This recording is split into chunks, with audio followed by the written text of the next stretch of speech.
Bonsoir à tous, ravi de vous retrouver pour ce nouveau rendez-vous d'information francophone sur Al-Oula à la une aujourd'hui. Commémoration des 65 ans de la révolution du roi et du peuple, évocation d'une page lumineuse à jamais gravée dans l'histoire du royaume, une épopée qui marque la parfaite symbiose entre le trône alavite et le peuple pour la lutte contre l'occupation. À J-2 d'Aïd Adha, c'est l'effervescence partout. Les commerces fleurissent, tout comme certains métiers saisonniers. C'est le moment des dernières courses avant la fête. Reportage à Tanger dans un instant. Stationnement sur le mont Arafat, ton fort du rituel du pèlerinage avant de prendre la route à destination de Muzdalifa demain et la célébration d'Aïd al-Adha. Plus de 2 millions de fidèles s'y préparent. Avant le développement de ces titres, Sa Majesté le roi Mohammed VI a reçu aujourd'hui au Palais Royal à Rabat M. Mohammed Ben Chaboun, que le souverain a nommé ministre de l'économie et des finances. C'est ce qu'indique un communiqué du cabinet royal. Et ce, conformément aux dispositions de l'article 47 de la Constitution et sur proposition du chef du gouvernement. Lors de cette audience, Mohammed Ben Chaboun a prêté serment devant Sa Majesté le Roi. D'autre part, le souverain a bien voulu donner son approbation à la proposition du chef du gouvernement portant sur la suppression du secrétariat d'État chargé de l'eau auprès du ministère de l'Équipement, du Transport, de la Logistique et de l'eau et le transfert de l'intégration de toutes ces attributions au sein des structures et prérogatives de ce ministère tout en œuvrant à la révision de son organigramme. Cette décision vise l'amélioration de la gouvernance des chantiers et projets relatifs à l'eau et de leur efficacité et efficience et le renforcement de la cohérence et la complémentarité entre les différents services et établissements concernés par l'eau relevant de ce département, en harmonie avec l'intérêt particulier que Sa Majesté le Roi accorde à ce secteur. Cette audience s'est déroulée en présence du chef du gouvernement. En commémoration des 65 ans de la révolution du roi et du peuple, Sa Majesté le roi Mohammed VI adresse ce soir un discours à la nation. Le discours royal sera diffusé sur les ondes de la radio et à la télévision à 21h30, annonce un communiqué du ministère de la Maison royale, du protocole et de la chancellerie. 20 août 1953, 20 août 2018, 65 ans se sont donc écoulés depuis le déclenchement de la révolution du roi et du peuple. À l'occasion de cette commémoration, Sa Majesté le roi a bien voulu accorder sa grâce à 428 personnes condamnées par différents tribunaux du royaume, dont certaines sont en détention et d'autres en liberté, ainsi qu'à 22 personnes parmi les condamnées dans des affaires d'extrémisme et de terrorisme. Ces grâces royales profitent ainsi à 428 personnes et se présentent comme suit. Les bénéficiaires de la grâce royale qui sont en détention sont au nombre de 329 détenus avec remise de la peine d'emprisonnement ou de réclusion au profit de 325 détenus. Commutation de la peine perpétuelle en peine à temps au profit de 4 détenus. Les bénéficiaires de la grâce royale qui sont en liberté sont au nombre de 99 personnes et se répartissent comme suit. Grâce sur la peine d'emprisonnement ou son reliquat au profit de 29 personnes. Grâce sur la peine d'emprisonnement avec maintien de l'amende au profit de 2 personnes. Grâce sur la peine d'emprisonnement et d'amende au profit de 4 personnes. Et grâce sur la peine d'amende au profit de 64 personnes. À la même occasion et en concrétisation de la haute bienveillance dont Sa Majesté le Roi entoure les pensionnaires des établissements pénitentiaires sans discrimination ni exception, Sa Majesté Amir al-Mu'minin a bien voulu accorder sa grâce également à 22 personnes parmi les condamnés dans des affaires d'extrémisme et de terrorisme ayant participé à la 2e édition du programme Réconciliation Moussalaha visant la réinsertion de ces détenus et leur réconciliation avec la société. Ce programme a été établi en partenariat entre la Délégation générale à l'administration pénitentiaire et à la réinsertion, le ministère d'État chargé des droits de l'homme, le ministère de la Justice, le ministère des Habous et des Affaires islamiques, le Conseil supérieur du pouvoir judiciaire, la présidence du ministère public, le Conseil national des droits de l'homme, la Rabita Mohammedia des Oulama et la Fondation Mohammed VI pour la réinsertion des détenus. Cette noble initiative royale intervient en réponse aux demandes de grâce que ces détenus soumettent à Sa Majesté chérifienne qui n'ont obtenu l'approbation royale qu'après avoir révisé leurs orientations idéologiques et après avoir officiellement annoncé leur rejet de toute forme d'extrémisme et de terrorisme, ainsi que leur ferme attachement aux constantes et aux sacralités de la nation et aux institutions nationales. Les bénéficiaires de cette haute initiative royale sont répartis comme suit.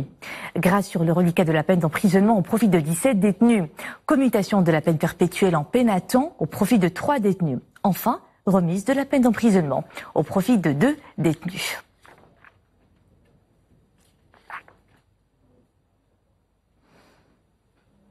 C'est donc une page lumineuse de notre histoire que nous commémorons ce lundi. La révolution du roi et du peuple est à jamais gravée dans l'histoire du Maroc. Elle a accéléré le départ du protectorat.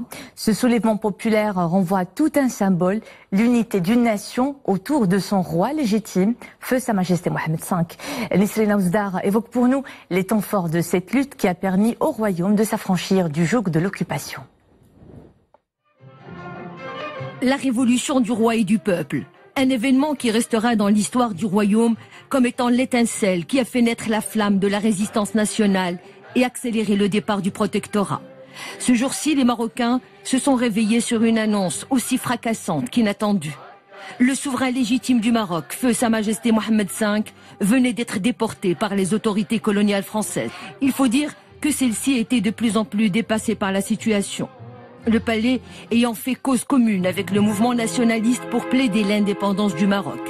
Un rapprochement vu d'un mauvais œil par le nouveau résident général Guillaume et les autorités françaises qui commençaient à craindre pour leur présence dans le pays. Dans un tour de force, ils ont eu la malencontreuse idée d'envoyer en exil le sultan déchu et sa famille, espérant par là couper le cordon entre le trône et le peuple.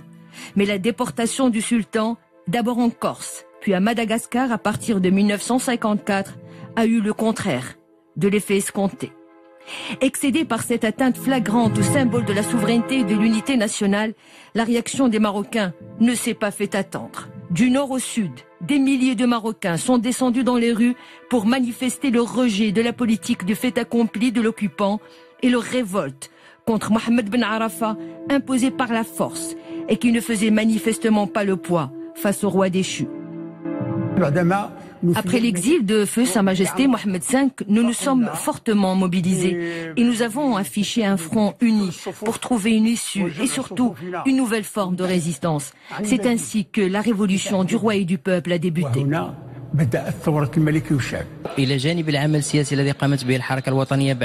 Parallèlement aux efforts déployés par le mouvement nationaliste sur le plan politique, la résistance armée n'a jamais perdu de son élan. Une résistance qui s'est notamment traduite par des actes de bravoure et d'héroïsme, œuvre des résistants martyrs qui ont sacrifié leur vie pour la patrie. 2 ans durant, le pays a effectivement vécu au rythme des actes de résistance, des manifestations et des grèves qui ont paralysé les secteurs économiques vitaux et donné du fil à retordre aux autorités coloniales.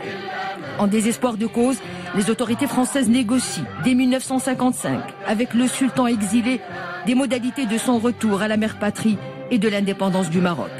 Le 16 novembre de la même année, et après 28 mois d'exil, le souverain est accueilli en héros à Rabat par son peuple fidèle.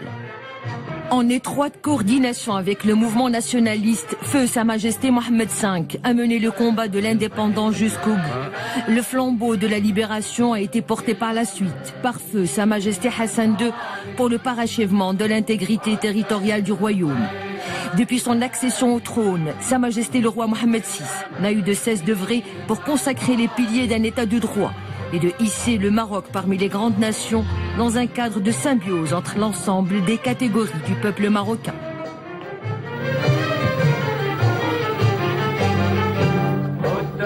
Et vous auriez reconnu la voix de Souad Nached pour le commentaire de ce sujet. Demain, nous célébrons une fête tout aussi chère au cœur de tous les Marocains, la fête de la jeunesse. En cette heureuse occasion, Sa Majesté le roi Mohamed VI a bien voulu accorder sa grâce à un ensemble de personnes condamnées par les différents tribunaux du royaume. Elles se chiffrent à 522 et se répartissent comme suit. Les bénéficiaires de la grâce royale qui sont en détention sont au nombre de 453 avec grâce sur le reliquat de la peine d'emprisonnement au profit d'un détenu. Remise de la peine d'emprisonnement ou de réclusion au profit de 449 détenus. Commutation de la peine perpétuelle en peine à temps au profit de 3 détenus. Les bénéficiaires de la grâce royale qui sont en liberté sont au nombre de 69 et se répartissent comme suit. Grâce sur la peine d'emprisonnement ou son reliquat au profit de 7 personnes. Grâce sur la peine d'emprisonnement avec maintien de l'amende au profit de 2 personnes. Grâce sur les peines d'emprisonnement et d'amende au profit d'une personne. Enfin, grâce sur la peine d'amende au profit de 59 personnes. Toujours à l'occasion de la fête de la jeunesse, Sa Majesté le Roi a reçu plusieurs messages de félicitations de chefs d'État, frères et amis, dans lesquels ils expriment leurs chaleureuses félicitations et leurs vœux sincères de santé, de bonheur au souverain et de davantage de progrès, de prospérité au gouvernement et au peuple marocain. Et dans le cadre des festivités commémorant le 55e anniversaire de Sa Majesté le Roi, chef suprême, chef d'état-major général des forces armées royales, les forces royales air organisent demain sur la baie du Bourg-et-Graeg des shows aériens à partir de 16h30. Ces présentations d'acrobatie aérienne seront animées par les prestigieuses équipes de voltige aérienne, marche verte et de parachutisme sportif Atlas des forces royales air.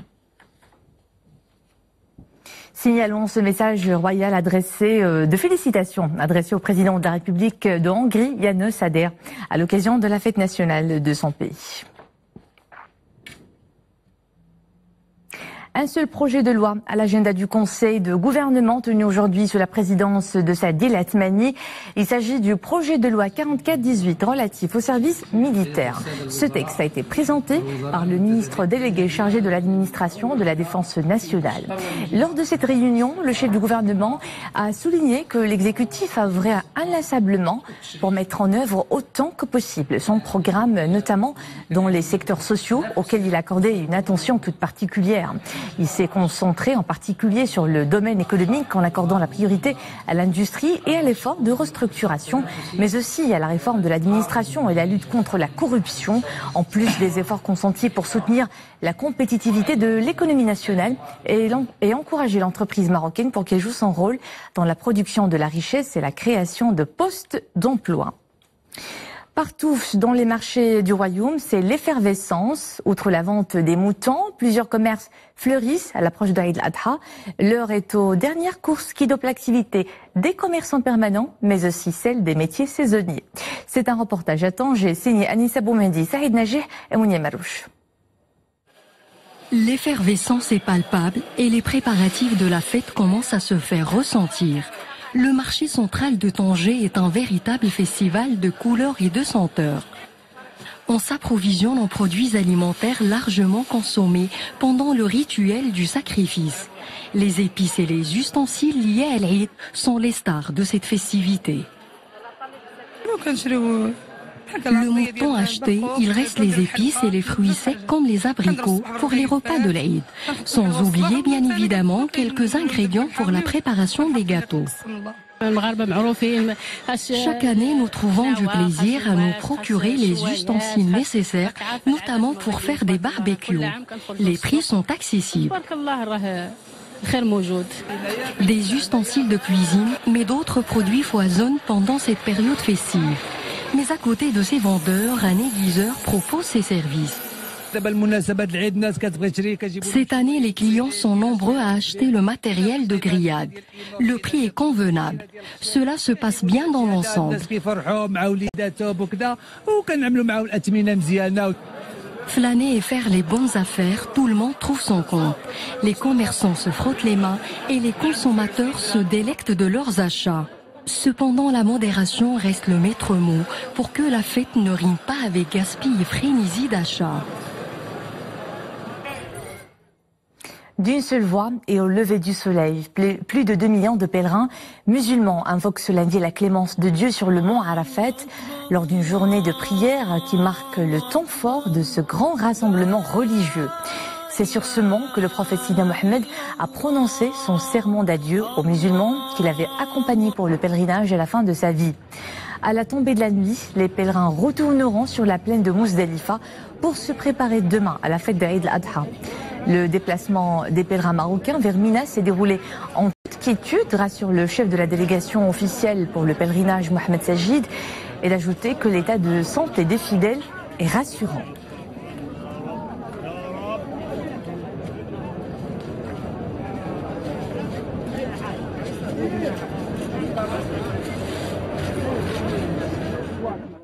Dans le reste de l'actualité, coup de feu tôt ce matin contre l'ambassade américaine à Ankara. L'incident n'a fait aucune victime ni blessé. Un ou plusieurs individus non identifiés ont tiré plusieurs fois depuis un véhicule sur le bâtiment. Les équipes de police sont toujours à la recherche des assaillants qui ont fui à bord d'une voiture. Cette attaque survient dans un climat de tension entre les États-Unis et la Turquie à propos du pasteur américain Andrew Brunson, accusé par Ankara de terrorisme et dont Washington demande la libération.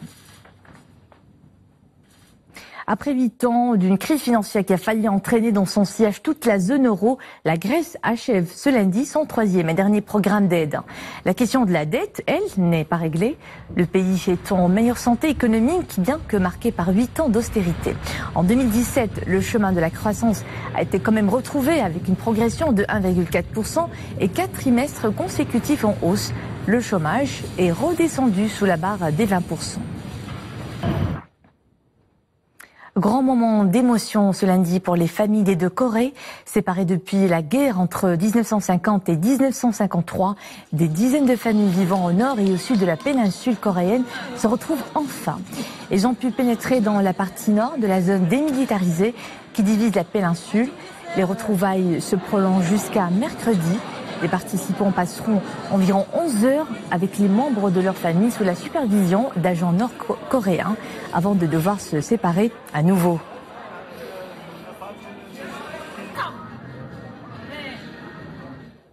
Le Festival des plages continue à égayer les soirées des estivants cet été avec une programmation artistique riche et variée dans plusieurs villes du royaume. Ce calendrier culturel festif s'est poursuivi hier à Témara par un concert du répertoire de l'Aïta et une prestation déchaînée du groupe Rhubarba Spirit et ses rythmes de fusion afro, gnawa et reggae.